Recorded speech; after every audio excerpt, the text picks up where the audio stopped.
ನಮಸ್ಕಾರ ಎಲ್ರಿಗೂ, welcome back to my channel. ಇದು ಸೋಮವಾರದ ಈವ್ನಿಂಗ್ ಮತ್ತು ಮಂಗಳವಾರದ ವ್ಲಾಗ್ ಆಗಿರುತ್ತೆ. ಸೊ ನಾನು ಸೋಮವಾರ ಮಧ್ಯಾಹ್ನ ಅಮ್ಮನ ಮನೆಯಿಂದ ಬಂದೆ. ಸೊ ಸಂಜೆ ಪೂಜೆ ಮಾಡ್ಕೊತಾ ಇದ್ದೀನಿ.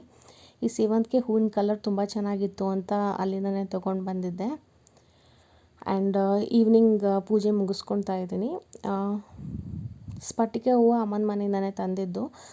ಸ್ವಲ್ಪನೇ ಹೂವು ಆಯಿತು, ಸೊ ಹಾಗಾಗಿ ಸ್ವಲ್ಪ ತೆಳ್ಳಗೆ ಹೂ ಕಟ್ಬಿಟ್ಟು ಹಾಕಿದ್ದೀನಿ. ಸೊ ಪೂಜೆ ಮುಗಿಸಿ ನಾನು ಮತ್ತೆ ನನ್ನ ಆಫೀಸ್ ಕೆಲಸಕ್ಕೆ ಕೂತ್ಕೊಂಡೆ. ಸೊ ಆಫೀಸ್ ಕೆಲಸ ಮುಗಿಯೋದು ನೋಡಿ ಆಲ್ಮೋಸ್ಟ್ 1 ಗಂಟೆ ಆಯಿತು, 1:20. ಸೊ ನೆಕ್ಸ್ಟ್ ಡೇ ನಾನು ದೋಸೆ ಮಾಡಬೇಕು ಅಂದ್ಕೊಂಡಿದ್ದೆ.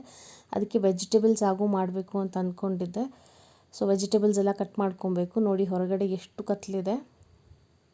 ವೆಜಿಟೇಬಲ್ಸ್ ಯಾಕೆ ರಾತ್ರಿನೇ ಕಟ್ ಮಾಡ್ಕೊತಾ ಇದ್ದೀನಿ ಅಂದರೆ ಬೆಳಗ್ಗೆ ಏಳೋದು ಸ್ವಲ್ಪ ಲೇಟ್ ಆಗುತ್ತೆ. ಈ ತರಕಾರಿಗಳನ್ನೆಲ್ಲ ಬೆಳಗ್ಗೆ ಕಟ್ ಮಾಡಿ ಮತ್ತು ಅಡುಗೆ ಶುರು ಮಾಡೋದು ತುಂಬ ಲೆಂದಿ ಪ್ರಾಸೆಸ್ ಅದು. ಸೊ ಬಟಾಣಿ ಕೂಡ ನೆನೆ ಹಾಕ್ಕೊಂಡಿದ್ದೀನಿ. ಬಿಳಿ ಬಟಾಣಿ ಇತ್ತು ನನ್ನ ಹತ್ರ, ಸೊ ಅದನ್ನೇ ನೆನೆಸಿದ್ದೀನಿ. ಸೊ ಇವಾಗ ತರಕಾರಿಗಳನ್ನೆಲ್ಲ ಕಟ್ ಮಾಡಿಕೊಂಡ್ರೆ ಬೆಳಗ್ಗೆ ಬೇಗ ಆಗುತ್ತೆ ಅಡುಗೆ ಅನ್ನೋ ಕಾರಣಕ್ಕೆ ಇವಾಗ ಕಟ್ ಮಾಡ್ಕೊತಾ ಇದ್ದೀನಿ. ಸೊ ಇದು ಮಂಗಳವಾರ ಬೆಳಗ್ಗೆ. ಸೊ ದೋಸೆ ಆಲ್ರೆಡಿ ಪ್ರಿಪೇರ್ ಆಗ್ತಾಯಿದೆ. ಅದ್ರ ಜೊತೆ ಇದು ವೆಜಿಟೇಬಲ್ ಗ್ರೇವಿ ಸಾಗು ಥರ ಪ್ರಿಪೇರ್ ಮಾಡಿದ್ದೀನಿ. ಇದೊಂದು ಚೂರು ಗಟ್ಟಿಯಾಗಬೇಕದು.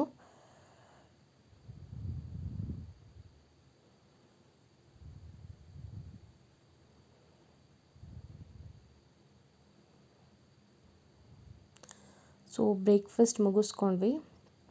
ಆಮೇಲೆ ಹೊರಗಡೆ ಸ್ವಲ್ಪ ಮಳೆ ಎಲ್ಲ ಬರ್ತಾ ಇತ್ತು. ಪ್ರಾಬಲಿ ಬೆಂಗಳೂರಲ್ಲಿ ಸುಮಾರು ಕಡೆ ಮಳೆ ಬಂದಿತ್ತು. ಇದು ಲಾಸ್ಟ್ ವೀಕ್ ವ್ಲಾಗ್ ಹಾಕ್ತಾ ಇರೋದು. ಸೊ ಲಾಸ್ಟ್ ವೀಕ್ ಮಳೆ ಬಂದಿತ್ತು. ಆ್ಯಂಡ್ ಮಧ್ಯಾಹ್ನ ಅದಕ್ಕೆ ಹಸಿ ತೊಗರಿಕಾಳು ತೊಗೊಂಡಿದ್ದೆ. ಸೊ ಹಸಿ ತೊಗರಿಕಾಳು ಹಾಕಿ ಉಪ್ಸಾರು ಮಾಡಿದ್ದೆ. ಅದ್ರ ಜೊತೆ ಒಂದು ಮೊಟ್ಟೆ ತೊಗೊಂಡಿದ್ದೀವಿ.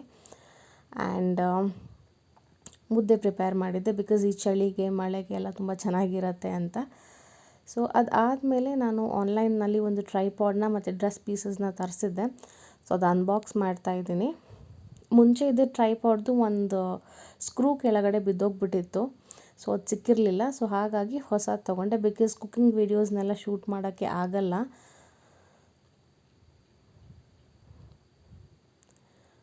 ಅದು ತುಂಬ ಅಫೋರ್ಡಬಲ್ ಪ್ರೈಸ್ಗೆ ತೊಗೊಂಡೆ. ನಾನು ಸದ್ಯಕ್ಕೆ ಸಾಕು ಅನ್ನೋ ಥರ.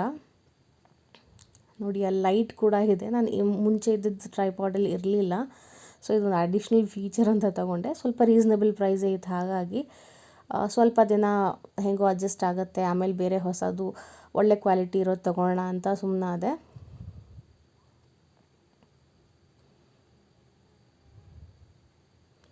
ನೋಡಿ ಲೈಟ್ ಕೂಡ ಆನ್ ಆಗುತ್ತೆ. ಸೊ ಇದೊಂದು ಸಲ ಚೆಕ್ ಮಾಡಿಕೊಂಡೆ, ಬಿಕಾಸ್ ಏನಾದ್ರು ಡಿಫೆಕ್ಟೆಡ್ ರಿಟರ್ನ್ ಮಾಡ್ಬೋದಲ್ಲ, ಹಾಗಾಗಿ. ಸೊ ಇದು ಚೆನ್ನಾಗೇ ಇತ್ತು. ನನ್ನ ಬ್ಯಾಡ್ ಲಕ್ ಏನು ಅಂದರೆ ಇದು ತೊಗೊಂಡು ಅನ್ಬಾಕ್ಸ್ ಮಾಡಿ ಎಲ್ಲ ಆದಮೇಲೆ ಆ ಹಳೆ ಟ್ರೈಪಾಡ್ದು ಒಂದು ಚಿಕ್ಕ ಸ್ಕ್ರೂ ಬಿದ್ದೋಗಿತ್ತಲ್ಲ, ಅದು ಆಮೇಲೆ ಸಿಕ್ತು.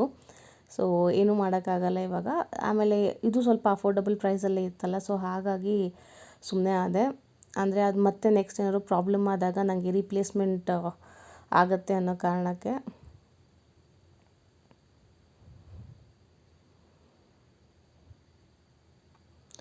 ನೋಡಿ ಇದೇ ಆ ಹಳೆ ಟ್ರೈಪಾಡ್. ಅಲ್ಲಿ ಕಾಣ್ತಿದೆಯಲ್ಲ, ಆ ಚಿಕ್ಕ ಸ್ಕ್ರೂನಾಗೆ ಆ್ಯಕ್ಚುಲಿ ಬಿದ್ದೋಗಿತ್ತು. ಬಿದ್ದೋಗಾದ್ಮೇಲೆ ಇವತ್ತು ಸಿಕ್ಕಿದೆ ಅದು. ಸೊ ಹಾಗೆ ಫಿಕ್ಸ್ ಮಾಡಿ ಹಾಗೆ ಇಟ್ಟಿದ್ದೀನಿ, ಸೊ ದ್ಯಾಟ್ ಎರಡನ್ನೂ ಯೂಸ್ ಮಾಡ್ಕೊಬೋದು ಬೇಕಾದಾಗ ಅಂತ. ನಾರ್ಮಲ್ ವೀಡಿಯೋ ಶೂಟ್ ಮಾಡ್ಬೋದು, ಕುಕ್ಕಿಂಗ್ ವೀಡಿಯೋ ಸ್ವಲ್ಪ ಕಷ್ಟ ಆಗುತ್ತೆ. ಒಂದು ಕೈಯಲ್ಲಿ ಮೊಬೈಲ್ನ ಇಟ್ಕೊಂಡು ಇನ್ನೊಂದು ಕೈಯಲ್ಲಿ ಶೂಟ್ ಮಾಡೋಕ್ಕೆ.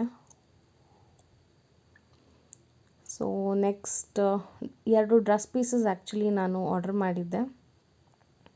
ಸೊ ಇವತ್ತು ಡೆಲಿವರ್ ಆಯಿತು. ಇದು ಫಸ್ಟ್ ಒಂದು ಯೆಲ್ಲೋ ಕಲರ್ ನಾನು ಆ್ಯಕ್ಚುಲಿ ತುಂಬ ದಿನ ತೊಗೊಬೇಕು ಅಂತಿದ್ದೆ. ಆ್ಯಕ್ಚುಲಿ ಕಾಟನಲ್ಲಿ ತೊಗೊಬೇಕು ಅಂತಿದ್ದೆ, ಬಟ್ ಇದು 2 ಡ್ರೆಸ್ ಪೀಸಸ್ ಕಾಟನ್ ಅಲ್ಲ, ಇದು ಕ್ರೇಪ್ ಮೆಟೀರಿಯಲ್. ಕ್ರೇಪ್ ಮೆಟೀರಿಯಲ್ ನಾವು ಸಮ್ಮರ್ನಲ್ಲಿ ಯೂಸ್ ಮಾಡೋಕ್ಕಾಗಲ್ಲ.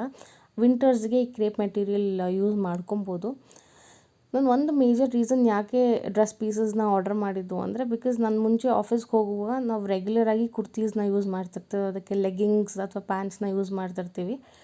ಸೊ ಅದನ್ನೇ ಯೂಸ್ ಮಾಡ್ತಾಯಿದ್ದೆ. ಬಟ್ ಎಷ್ಟೊಂದು ಸಲ ಏನಾಗ್ತಾಯಿದೆ ಅಂದರೆ ಲೆಗ್ಗಿಂಗ್ಸ್ ಎಲ್ಲ ಸ್ವಲ್ಪ ಜಾಸ್ತಿ ಕಲರ್ ಹೋಗಿ ಶುರು ಆಗಿದೆ. ಸೊ ಪ್ರತಿ ಸಲ ಅದನ್ನು ಸಪ್ರೇಟ್ ವಾಶ್ ಮಾಡಬೇಕಾಗಿರುತ್ತೆ. ಸೊ ಇರೋ ಕೆಲಸದ ಮಧ್ಯೆ ಅದೊಂದು ಅಡಿಷ್ನಲ್ ಕೆಲಸ. ಸೊ ಹಾಗಾಗಿ ಈ ಥರ ಡ್ರೆಸ್ ಪೀಸಸ್ ತೊಗೊಂಡೆ. ಅದರಲ್ಲೂ ಕ್ರೇಪ್ ತೊಗೊಂಡ್ರೆ ಇದ್ರ ಕಲರ್ ಹೋಗೋದಿಲ್ಲ. ಸೊ ಜಸ್ಟ್ ಮನೆ ಹತ್ರ ಯೂಸ್ ಮಾಡ್ಕೊಳಕ್ಕೆ ಈ ಥರ ತೊಗೊಳ್ಳೋಣ ಅಂತ ತುಂಬ ದಿನದಿಂದ ಅಂದ್ಕೊತಾ ಇದ್ದೆ. ಪ್ಲಸ್ ಈ ಕಲರ್ ಕಾಂಬಿನೇಷನ್ ನಂಗೆ ಇಷ್ಟ ಆಗಿತ್ತು, ಬ್ಲೂ ಮತ್ತು ಯೆಲ್ಲೋ, ಲೆಮನ್ ಯೆಲ್ಲೋ. ಸೊ ಹಾಗಾಗಿ ತೊಗೊಂಡೆ. ಬಟ್ ನಾನು ಕಾಟನಲ್ಲಿ ತೊಗೊಬೇಕು ಅಂತಿದ್ದೆ ಇದೇ ಕಾಂಬಿನೇಷನಲ್ಲಿ, ಬಟ್ ಸಿಗಲಿಲ್ಲ ಕಾಟನಲ್ಲಿ. ಸೊ ಹಾಗಾಗಿ 2 ಡ್ರೆಸ್ ಪೀಸಸ್ನ ನಾನು ತೊಗೊಂಡೆ. ಸೊ ನನ್ನ ರೆಗ್ಯುಲರ್ ಯೂಸಿಗೆ, ಬಿಕಾಸ್ ಆಫೀಸಿಗೆ ಯೂಶ್ವಲಿ ನಾವು ಕುರ್ತೀಸ್ನ ಯೂಸ್ ಮಾಡ್ತೀವಿ. ಸೊ ನಾರ್ಮಲ್ ಮನೆ ಹತ್ರಕ್ಕೆ ಅಂತಲೇ ತೊಗೊಂಡಿದ್ದೆ. 2 ತುಂಬ ಚೆನ್ನಾಗಿದೆ. ಮೆಟೀರಿಯಲ್ ಸಾಫ್ಟಾಗಿದೆ, ಬಿಕಾಸ್ ಕ್ರೇಪ್ ಮೆಟೀರಿಯಲ್ ಅಲ್ವಾ, ಹಾಗಾಗಿ ರೆಗ್ಯುಲರ್ ಯೂಸ್ಗೆ ಪರ್ಫೆಕ್ಟ್.